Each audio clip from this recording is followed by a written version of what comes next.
3 ദിവസങ്ങൾ കൊണ്ട് അമല് ചെയ്ത് നമുക്കുള്ള കടങ്ങൾ മുഴുവൻ തീരാനുള്ള ശക്തമായ പരിഹാര മാർഗം സുബ്ഹാനല്ലാഹ് കിതാബുകളിൽ കാണുന്നുണ്ട്. 3 ദിവസം കൃത്യമായിട്ട് വളരെ ആത്മാർത്ഥതയോടുകൂടി ഈ പറയുന്ന നിബന്ധനകളൊക്കെ പാലിച്ചുകൊണ്ട് ഈ അമലുകൾ ചെയ്തു കഴിഞ്ഞാൽ ആ വ്യക്തിയുടെ കടങ്ങൾ ഉറപ്പായും തീർന്നു കിട്ടുമെന്ന് മഹാന്മാർ പഠിപ്പിച്ചു തരികയാണ്. സുബ്ഹാന ജല്ല ജലാലുഹു. ഇനി ഒരാൾ 3 ദിവസം കൊണ്ട് ഇത് ചെയ്തു, ചിലപ്പോൾ പരാതി പറയും, ഉസ്താദേ എൻ്റെ 3 ദിവസം കൊണ്ട് കടങ്ങളൊന്നും തീർന്നില്ല എന്ന്. അങ്ങനെ ഉണ്ടല്ലോ. ഇത് മഹത്തുക്കൾ പരിചയപ്പെടുത്തിയത് കൃത്യമായി പറഞ്ഞ രൂപത്തിൽ പാലിക്കുന്ന ആളുകൾക്കാണ്. എന്തെങ്കിലുമൊക്കെ നമ്മൾ ചെയ്തതിൽ ഫാൾട്ടുകൾ സംഭവിച്ചു കഴിഞ്ഞാൽ ആ പറഞ്ഞ ഫലം കിട്ടാതെ പോകും. അപ്പോൾ എന്ത് ചെയ്യണം? വീണ്ടും ഒന്നുകൂടെ ചെയ്തു നോക്കണം. എപ്പോഴാണ് നമ്മുടെ ആ കാര്യം കൃത്യമായി നമ്മൾ ആ പറഞ്ഞ റൂട്ടിൽ വരുന്നത്, തീർച്ചയായിട്ടും നമ്മളുടെ കടങ്ങൾ തീരാൻ കാരണമായി തീരുന്ന വളരെ ശക്തമായ ഒരു അമൽ ഇൻഷാ അല്ലാഹ് ഇന്നത്തെ വീഡിയോയിൽ ഞാൻ പറഞ്ഞു തരാം.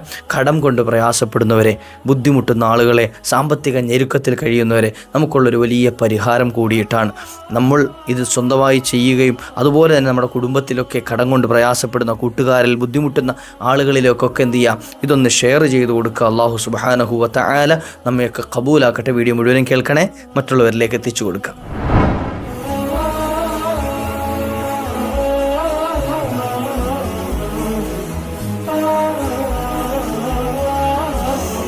അസ്സലാമു അലൈക്കും വറഹ്മത്തുള്ളാഹി വബറകാതുഹു. ബിസ്മില്ലാഹി വൽഹംദുലില്ലാഹ്. അഊദു ബികലിമാത്തില്ലാഹി തആമ്മാതി മിൻ കുല്ലി ശൈത്വാനിൻ വഹാമ്മ വമിൻ കുല്ലി ഐനിൻ ലാമ്മ. അല്ലാഹു സുബ്ഹാനഹു വ തആല നമ്മുടെ സൽക്കർമ്മങ്ങൾ സ്വീകരിക്കട്ടെ, വന്നുപോയ അപാകതകൾ മാപ്പ് ചെയ്തു തരട്ടെ. പലപ്പോഴും നമ്മൾ കടബാധ്യതകൾ തീരാനുള്ള പല വീഡിയോസും നമ്മുടെ ചാനലിൽ പറഞ്ഞിട്ടുണ്ട് അല്ലേ, ഒരുപാട് വീഡിയോകൾ പറഞ്ഞിട്ടുണ്ട്. ഞാൻ കിതാബ് നോക്കുന്ന സമയത്ത് കണ്ട ഒരു അമലാണ് 3 ദിവസം കൊണ്ട് നമ്മുടെ അമലുകൾ, നമ്മുടെ ഈ പറയുന്ന രൂപത്തിലുള്ള അമലുകൾ ചെയ്തു കഴിഞ്ഞാൽ നമുക്ക് എത്ര വലിയ കൊടിയ കടങ്ങളുണ്ട് എങ്കിലും ആ കടങ്ങൾ തീരാനുള്ളൊരു പരിഹാര മാർഗം ലഭിക്കുന്നതാണ് എന്ന്. നമ്മൾ പോലും പ്രതീക്ഷിക്കാത്ത ഭാഗത്തിലൂടെ ആ കടങ്ങൾക്കുള്ള പരിഹാരത്തിനുള്ള സോഴ്സ് നമുക്ക് തുറന്നു കിട്ടും. വലിയ അത്ഭുതം തോന്നി കണ്ടപ്പോൾ. അപ്പോൾ എന്ത് ചെയ്യുക, ഒരുപാട് കടം കൊണ്ട് ബുദ്ധിമുട്ടുന്ന ആളുകൾ പല ദിവസവും, മിക്ക ദിവസങ്ങളിലും നമ്മെ വിളിച്ച് കോണ്ടാക്ട് ചെയ്യുന്ന, ഇപ്പോൾ ഞാൻ മുമ്പ് പറഞ്ഞിട്ടുണ്ട്, എന്നെ കോണ്ടാക്ട് ചെയ്യുന്ന ഒരു 90% ആളുകളും കടം കൊണ്ട് പ്രയാസപ്പെടുന്നവരാണ്, സാമ്പത്തിക ബുദ്ധിമുട്ടുകളുള്ളവരാണ്.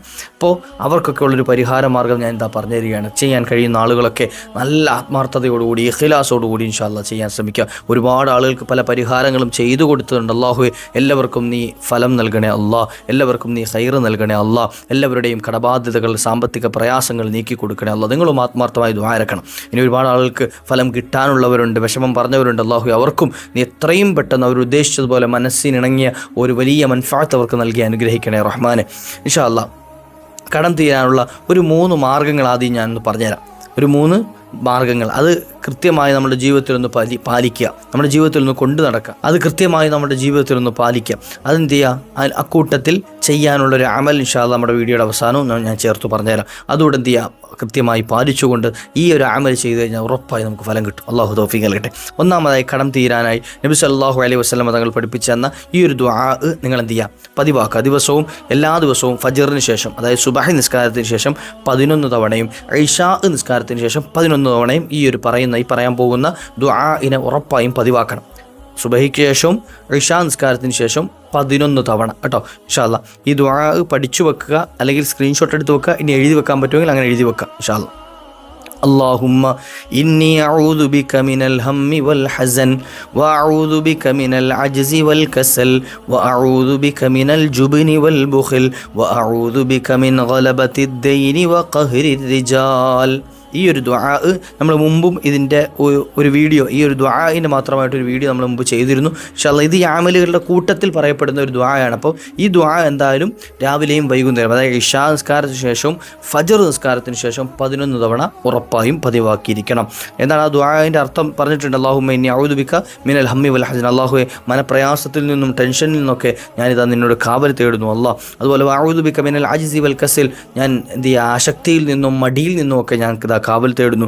അതുപോലെ അഊദു ബിക മിനൽ ജുബ്നി വൽ ബുഖിൽ, പിശുക്കിൽ നിന്നും ഭീരുത്വത്തിൽ നിന്നും ഞാൻ നിന്നോട് കാവൽ തേടുന്നു അല്ലാഹ്. അഊദു ബിക മിൻ ഗലബത്തി ദൈനി വ ഖഹരി റിജാൽ, ജനങ്ങൾ അടിച്ചമർത്തുന്നതിനെ തൊട്ട്, അതുപോലെ തന്നെ കടബാധ്യത, വലിയ കടബാധ്യതയെ തൊട്ടൊക്കെ ഞാനിത് നിന്നോട് കാവൽ തേടുന്നു എന്ന് ഈ ആശയം വരുന്ന ഈ ഒരു ദുആഇനെ പതിവാക്കുക. ഇനി നബി സല്ലല്ലാഹു അലൈഹി വസല്ലം നമ്മൾ പ്രത്യേകമായി പഠിപ്പിച്ച അടുത്തൊരു ദുആ, ആ ഒരു ദുആഇൻ്റെ വീഡിയോ നമ്മൾ മുമ്പ് ചെയ്തിട്ടുണ്ട് മുഴുവനായി, അതിൻ്റെ ഫളാഇൽ പറയുന്നത് ഇൻഷാ അല്ലാഹ് കേൾക്കാത്തവർ നമ്മുടെ ചാനൽ നോക്കിയാൽ ഇൻഷാ അല്ലാഹ് കാണാൻ കഴിയും. അല്ലാഹുമ്മ ക്ഫിനി ബിഹലാലിക അൻ ഹറാമിക വഅഗ്നിനി ബിഫദ്ലിക അമ്മൻ സിവാക്. അല്ലാഹുമ്മ ക്ഫിനി ബിഹലാലിക അൻ ഹറാമിക വഅഗ്നിനി ബിഫദ്ലിക അമ്മൻ സിവാക്. ഈ ഒരു ദുആ എല്ലാ നിസ്കാരത്തിന് ശേഷം, ഓരോ നിസ്കാരങ്ങൾക്ക് ശേഷവും 21 തവണ വീതം ചൊല്ലുക. 21 തവണ. അപ്പോൾ ആദ്യം പറഞ്ഞ ദുആ സുബഹിക്ക് ശേഷം 11 തവണ, ഇശാഇന് ശേഷം 11 തവണ. ഈ പറഞ്ഞ അല്ലാഹുമ്മ ക്ഫിനി ബിഹലാലിക അൻ ഹറാമിക വഅഗ്നിനി ബിഫദ്ലിക അമ്മൻ സിവാക് എന്നത് എല്ലാ നിസ്കാര ശേഷവും 21 തവണ കേട്ടോ. അപ്പോൾ അത് സുബഹിക്ക് ശേഷം 21 തവണ വരണം, ഇശാഇന് ശേഷം വരണം, എല്ലാ നിസ്കാര ശേഷം 21 തവണ. ഇത് തുടർച്ചയായിട്ട് 3 ദിവസം ഇങ്ങനെ എന്ത് ചെയ്യണം, പതിവായി ചെയ്യണം കേട്ടോ ഇൻഷാ അല്ലാഹ്. ഇനി അക്കൂട്ടത്തിൽ മൂന്നാമതായി പറയുന്നത് പരിശുദ്ധമായ ഖുർആനിലെ സൂറത്തുൽ വാഖിഅയാണ്. വാഖിഅ സൂറത്ത് നമുക്കറിയുന്നൊരു സൂറത്താണ് അല്ലേ, നമ്മളൊക്കെ ദിവസവും ഓതാറുള്ളവരാണ്. ഒരുപാട് ആളുകൾ സ്ഥിരമായി പതിവാക്കുന്നവർ, വർഷങ്ങളായി അത് പാരായണം ചെയ്യുന്നവരാണ്. എന്നിട്ട് ഞങ്ങളുടെ കടങ്ങൾ തീരുന്നില്ലല്ലോ. ആ ഓതലിൽ ചില പിഴകൾ ഉണ്ടാവുമെന്നെങ്കിൽ നമ്മുടെ ഓതൽ ക്ലിയർ ആക്കണം. നമ്മൾ കഴിവിൻ്റെ പരമാവധി കൃത്യമായി തജ്വീദ് അനുസരിച്ച്, നിയമങ്ങളൊക്കെ അനുസരിച്ച് ഓതാൻ ശ്രമിക്കണം. ഇദാ വഖഅത്തിൽ വാഖിഅ ലൈസ ലിവഖഅതിഹാ കാദിബ ഖാഫിദത്തുർ റാഫിഅ ഇദാ റുജ്ജത്തിൽ അർദു റജ്ജാ വബുസ്സത്തിൽ ജിബാലു ബസ്സാ ഫകാനത് ഹബാഅം മുംബസ്സാ. സദഖല്ലാഹുൽ അദീം. കൃത്യമായിട്ട് എന്ത് ചെയ്യുക, തജ്വീദൊക്കെ അനുസരിച്ച് നിയമങ്ങളൊക്കെ പാലിച്ചുകൊണ്ട് ഓതാൻ ശ്രമിക്കുക. അള്ളാഹു തൗഫീഖ് നൽകുമാറാകട്ടെ. സൂറത്തുൽ വാഖിഅ പാരായണം ചെയ്യുക ദിവസവും മഗ്രിബ് നിസ്കാരത്തിന് ശേഷമാണ് എന്ത് ചെയ്യേണ്ടത്, വാഖിഅ സൂറത്ത് പാരായണം ചെയ്യേണ്ടത്. ഇത് പാരായണം ചെയ്തു കഴിഞ്ഞാൽ അയാളുടെ റിസ്ക്കിലും ഉയർച്ച ഉണ്ടാകുമെന്ന് മഹത്തുക്കൾ പഠിപ്പിച്ചിരുന്നു. നബി തങ്ങൾ ഹദീസിലുണ്ടല്ലോ, അയാളുടെ റിസ്ക് വിശാലമായി കിട്ടും. റിസ്ക് വിശാലമായി തന്നെ നമ്മുടെ ദാരിദ്ര്യം, ജീവിതത്തിലെ കുടുസുകൾ, പ്രയാസങ്ങളൊക്കെ നീങ്ങി കിട്ടുമല്ലോ. അതുകൊണ്ട് തന്നെ കടങ്ങൾ ഉള്ളവർക്ക് വലിയ ടെൻഷൻ ഉണ്ടാവില്ല. ഇപ്പോൾ ഒരാൾക്ക് കടമുണ്ട്, ഒരു 10 ലക്ഷം രൂപ കടമുണ്ട് എന്ന് കരുതാം. അയാൾക്ക് ഈ ടെൻഷൻ പേര് നടക്കുക എന്നുള്ളത് വലിയ ബുദ്ധിമുട്ടാണ് അല്ലേ, ഇതെങ്ങനെ അടച്ചേർക്കും. എന്നാൽ സൂറത്തുൽ വാഖിഅ അയാൾ എല്ലാ ദിവസവും പാരായണം ചെയ്യുന്ന ആളാണ് എങ്കിൽ അയാൾക്ക് കിട്ടുന്ന ഗുണം എന്താ അറിയും, അയാളുടെ റിസ്ക്കിൽ അല്ലാഹു വിശാലത, അതായത് ഒന്നിലൊരു മുട്ടലുണ്ടാവില്ല, എല്ലാ കാര്യവും സ്മൂത്തായിട്ട് നടന്നു പോകും. അപ്പോൾ ഈ ടെൻഷൻ, ഇത് കൊടുത്തു തീർക്കണമല്ലോ എന്നുള്ള ഒരു ടെൻഷൻ ഉണ്ടാവില്ല. കൊടുത്തു തീർക്കാനുള്ള വഴികളും അള്ളാഹു തുറന്നു തരും. എന്ത് ചെയ്യുക, ഇനി 3 ദിവസത്തെ പ്ലാൻ പറഞ്ഞുതരാം. എങ്ങനെയാണ് 3 ദിവസം കൊണ്ട് ഈ അമലുകളൊക്കെ ചെയ്യേണ്ടത്, ഈ അമലുകൾ ചെയ്യാനുള്ളൊരു പ്ലാൻ കൂടി ഇൻഷാ അല്ലാഹ് ഞാൻ പറഞ്ഞുതരാം. ഒന്നാമത്തെ ദിവസം നമ്മൾ ആദ്യം ഇപ്പോൾ എന്നാണ് ചെയ്തു തുടങ്ങുന്നത് കൃത്യമായി ശ്രദ്ധിക്കണം ഇൻഷാ അല്ലാഹ്. ഒന്നാമത്തെ ദിവസം തൗബയും ഇസ്തിഗ്ഫാറും 100 പ്രാവശ്യം പറയാം. അതായത് തൗബ ചെയ്യുക, നമ്മൾ റബ്ബിനോട് നമ്മുടെ കാര്യങ്ങളൊക്കെ പറഞ്ഞിട്ട്, അള്ളാഹു ഇന്ന തെറ്റുകളൊക്കെ എൻ്റെ ജീവിതത്തിൽ സംഭവിച്ചു പോയിട്ടുണ്ട്, ഇനി ആ തെറ്റ് കാരണമായിട്ടാണ് എന്നെ നീ പരീക്ഷിക്കുന്നതെങ്കിൽ നീ എനിക്ക് മാപ്പ് നൽകണേ അള്ളാഹ്, ഞാനിതാ നിന്നോട് പശ്ചാത്തപിച്ച് മടങ്ങുന്നു. എപ്പോഴെങ്കിലുമൊക്കെ റബ്ബിനോട് എന്ത് ചെയ്യുക, നമ്മൾ ചെയ്തു കൂട്ടിയതൊക്കെ ഒന്ന് പറഞ്ഞിട്ട് പശ്ചാത്തപിച്ച്, ആരും കേൾക്കണമെന്നോ കാണണമെന്നുമില്ല, നമ്മൾ സ്വന്തമായിട്ട് ചെയ്താൽ മതി. പരിശുദ്ധമായ ഈ മാസത്തിലൊക്കെ നമ്മൾ തൗബ ചെയ്താൽ റബ്ബ് സ്വീകരിക്കും ഇൻഷാ അല്ലാഹ്. ഒരു ഇസ്തിഗ്ഫാർ 100 തവണ ചൊല്ലുക. 100 തവണ അസ്തഗ്ഫിറുല്ലാഹൽ അദീം എന്നിങ്ങനെ 100 തവണ ചൊല്ലുക. രണ്ടാമത്തെ ദിവസം, ഇത് ഒന്നാമത്തെ ദിവസം ചെയ്യാനുള്ളതാട്ടോ. രണ്ടാമത്തെ ദിവസം കുറഞ്ഞത് 10 രൂപയെങ്കിലും സ്വതക്ക കൊടുക്കുക. ഏറ്റവും കുറഞ്ഞത് ഒരു 10 രൂപയെങ്കിലും. നമ്മുടെ നാട്ടിലെ കണക്ക് പറഞ്ഞതാണ്. ഇനി ഗൾഫിലുള്ള ഒരാളാണ്, അവിടെ 10 രൂപ കൊടുക്കാൻ പറ്റൂല എന്ന് കരുതി പറയണ്ട. അവിടെ ദിർഹമേ കിട്ടുള്ളൂ, ദീനാറേ കിട്ടുള്ളൂ, അതല്ല. ഒരു 10 രൂപയെങ്കിലും, ഞാൻ നമ്മുടെ ഒരു കണക്ക് പറഞ്ഞതാണ്, ഏറ്റവും കുറഞ്ഞെങ്കിലും അല്ലേ. ഇപ്പോൾ മുമ്പൊക്കെ 1 രൂപയും നാണയങ്ങളൊക്കെ കൊടുക്കുന്ന ഒരു സമയം ഉണ്ടായിരുന്നു, ആരെങ്കിലും ചോദിച്ചു വന്നാൽ. ഇപ്പോൾ അത് കൊടുത്താൽ അവർ തിരിച്ചിങ്ങോട്ട് 10 രൂപ കയ്യിലെടുത്തരും, നിങ്ങൾ കൈ വെച്ചോന്ന് പറഞ്ഞിട്ട് അല്ലേ. അപ്പോൾ സാധാരണ നമ്മളെന്തെങ്കിലും ധർമ്മം ചോദിച്ചു വരുന്ന ആളുകൾക്ക് പോലും നമ്മളെന്ത് ചെയ്യുക, 10 രൂപ കുറഞ്ഞത് ഇപ്പോൾ കൊടുക്കാറില്ല. അപ്പോൾ എന്ത് ചെയ്യുക, കുറഞ്ഞത് സ്വതക്ക, അതായത് ഒരു ദിവസം എന്ത് ചെയ്യുക, കുറഞ്ഞ ഒരു 10 രൂപയെങ്കിലും സ്വതക്ക കൊടുക്കാം. എല്ലാ ദിവസവും കൊടുക്കണമെന്നല്ല കേട്ടോ. രണ്ടാമത്തെ ദിവസം, നമ്മൾ ഈ ചെയ്യുന്ന അമലിൻ്റെ രണ്ടാമത്തെ ദിവസം. മൂന്നാമത്തെ ദിവസം ചെയ്യേണ്ടത് തഹജ്ജുദ് നിസ്കരിക്കുക. 2 റക്അത്ത് തഹജ്ജുദ് നിസ്കരിച്ചിട്ട് ആത്മാർത്ഥമായിട്ട് ഹൃദയത്തിൽ നിന്ന് ദുആ ഇറക്കുക. 3-ാമത്തെ ദിവസം ഈ ഒരു 3 അമലുകൾ കൃത്യമായി ഒരേ രൂപത്തിൽ ഈ പറഞ്ഞ 1, 2, 3 ദിവസങ്ങളിലായിട്ട് കൃത്യമായി ചെല്ലുക. അതുപോലെ തന്നെ ഞാൻ ഈ നേരത്തെ പറഞ്ഞു തന്ന ആദ്യം പറഞ്ഞു തന്ന ദുആ ഇശാഇനും സുബഹിക്ക് ശേഷം ചൊല്ലേണ്ട ദുആ, അതുപോലെ ദിവസം എല്ലാ നിസ്കാരത്തിനു ശേഷം 21 തവണ ചൊല്ലേണ്ട ദുആ, അതുപോലെ സൂറത്തുൽ വാഖിഅ, ഇത് സ്ഥിരമായി പതിവാക്കുകയും ചെയ്യുക. അല്ലാഹു സുബ്ഹാനഹു വ തആല നിങ്ങൾ എന്ത് കടമാണോ ഉള്ളത്, നിങ്ങൾക്ക് എത്ര ലക്ഷങ്ങൾ കോടികളാണോ കടമുള്ളത്, അതൊക്കെ സിമ്പിളായി വീടാനുള്ള വഴികൾ തുറന്നു തരുന്നതാണ് എന്ന് മഹത്തുക്കൾ പഠിപ്പിച്ചു തരുന്നു. അള്ളാഹു നമ്മുടെ ജീവിതത്തിൽ പതിവാക്കാനുള്ള ഭാഗ്യം നൽകുമാറാകട്ടെ. ശ്രദ്ധിക്കേണ്ട ചില സംഗതികളുണ്ട്. നമ്മൾ എന്ത് കാര്യം ചെയ്യുമ്പോഴും ശ്രദ്ധിക്കേണ്ട സാമ്പത്തികമായ കാര്യങ്ങൾ ചർച്ച ചെയ്യുമ്പോൾ അല്ലെങ്കിൽ അതുമായി ബന്ധപ്പെട്ട് നമ്മൾ ദുആ ശ്രദ്ധിക്കേണ്ടത്, ഒന്ന്, ഹലാലായത് മാത്രം, വരുമാനം മാത്രമേ ആശ്രയിക്കാൻ പാടുള്ളൂ, ഹലാൽ മാത്രമേ ചോദിക്കാൻ പാടുള്ളൂ റബ്ബിനോട്. രണ്ടാമത്തത് കാണാം, വഞ്ചന, റിബ ഉള്ളത്, അതായത് പലിശയുമായി ഇടപെടുന്ന സംഗതി, അത് എന്ത് ചെയ്യുക, ഒഴിവാക്കി കളയാം. മൂന്നാമത്തത്, കടം കൊടുത്തവരുമായി സത്യസന്ധമായിട്ട് അവിടെ സംസാരിക്കേണ്ടത്, കടം കൊടുത്ത ആളുകളാകട്ടെ വാങ്ങിയവരാകട്ടെ ആരാണെങ്കിലും.